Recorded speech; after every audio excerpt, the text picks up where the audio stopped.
75th constitution day celebrate करते हुए supreme court के प्रीमाइसेस में डॉक्टर बी.आर. अम्बेडकर के स्टैचू को अनवील किया गया है। इसे president of India doctor Droupadi Murmu ने इनॉग्रेट किया और इस सेलिब्रेशन में उनकी ओर से कुछ रिमार्किंग वर्ड सुनने को मिले हैं। साथ ही स्पीच के दौरान प्रेसिडेंट ने एक बहुत ही इम्पोर्टेंट पॉइंट को टच किया है और वो है all India judicial service examination. अगर इनॉग्रल सेरेमनी के दौरान आपने प्रेसिडेंट की स्पीच पर ध्यान दिया हो तो आपको जरूर लगेगा कि प्रेसिडेंट ने कहीं ना कहीं कॉलेजियम सिस्टम के थ्रू जजेस अपॉइंटमेंट की प्रैक्टिस को हिट भी किया है। आपको याद होगा कि रिसेंटली लोकसभा में एक क्वेश्चन को आंसर करते हुए लॉ मिनिस्ट्री ने कहा था कि प्रेजेंट में there was no consensus on the proposal for setting up an all India judicial service. 2022 में भी union minister for law and justice Kiren Rijiju ने राज्यसभा को इन्फॉर्म किया था कि वेरियस हाई कोर्ट्स और स्टेट गवर्नमेंट्स की लैक ऑफ कंसेंसस की वजह से ऑल इंडिया जुडिशियल सर्विस को लाने का कोई प्रपोजल नहीं है। ध्यान देने वाली बात ये भी है कि ऑल इंडिया जुडिशियल सर्विस 2017 में पार्लियामेंट्री कंसल्टेटिव कमेटी और the parliamentary committee on the welfare of schedule caste schedule tribes in 2021 के डिस्कशन का भी पार्ट था। हालांकि इस पर कोई कंसेंसस नहीं मिल पाया है, पर अब लगता है कि प्रेसिडेंट का ये मुद्दा उठाने से कुछ चेंजेस देखने को मिल सकते हैं। पर इस बात को प्रपोज करते हुए प्रेसिडेंट द्रौपदी मुर्मू ने क्या कहा है, इस पे बात करते हैं। अपनी स्पीच को एड्रेस करते हुए प्रेसिडेंट ने डे के हिस्टोरिकल सिग्निफिकेंस को मेंशन किया और साथ ही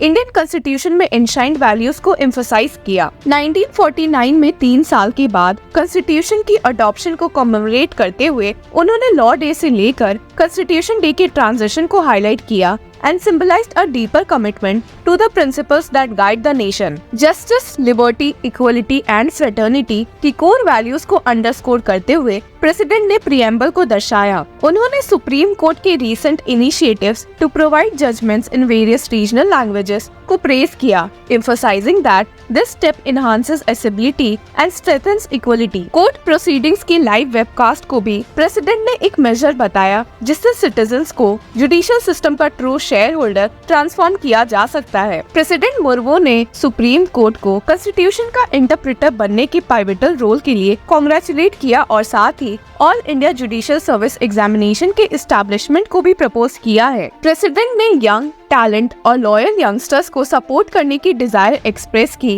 and stated that since there was an all India examination to become IAS and IPS officers, the same opportunity should be extended to those aspiring to serve in the judiciary. She said, those who aspire to serve the bench can be selected from across the country to create a larger pool of talent. Such a system can offer opportunities to the less represented social groups too. Chief Justice of India D.Y. Chandrachud, judges, Law Minister Arjun Ram Meghwal और large number of lawyers के सामने address करते हुए President ने कहा, one way to hasten this diversification process can be the creation of a system AIJS in which judges can be recruited from varied backgrounds through a process which is merit-based, competitive and transparent. Currently, supreme court और high courts में जजेस की selection collegium system के through supreme court ने 1993 में create की है और इसमें गवर्नमेंट का रोल काफी लिमिटेड है in checking the antecedents of those recommended for appointment as जजेस और सब ऑर्डिनेट कोर्ट्स के जजेस की appointment state public service commissions under the supervision of respective high courts के थ्रू होती है,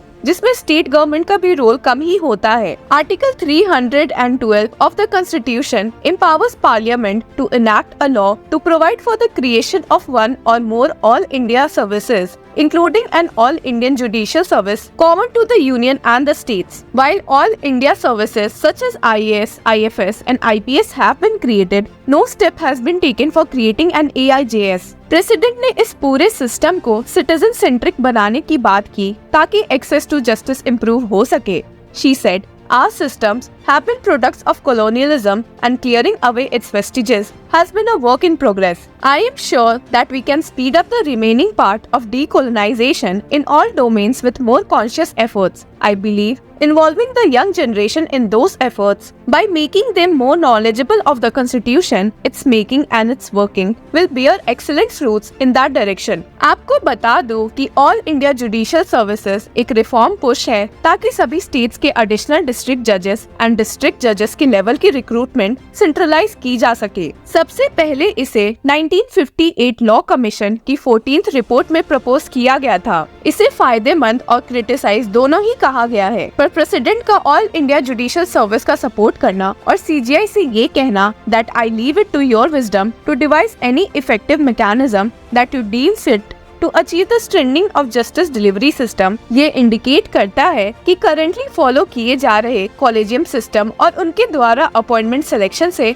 प्रेसिडेंट मोरबो भी ना खुश है और अब वो चाहती है कि एक सेंट्रलाइज्ड रिक्रूटमेंट प्रोसेस और इंडिया जुडिशियल सर्विसेज अपनाया जाए to recruit young people in judiciary. इस जिम्मेदारी को भी उन्होंने CJI पर डाल दिया है। तो अब देखना ये है कि क्या CJI DY चंद्रचूड़ अपने विजन में इस जिम्मेदारी को भी ऐड करेंगे। Let's see. Till then, share with us your views on All India Judicial Service. Thank you and follow Law Chakra.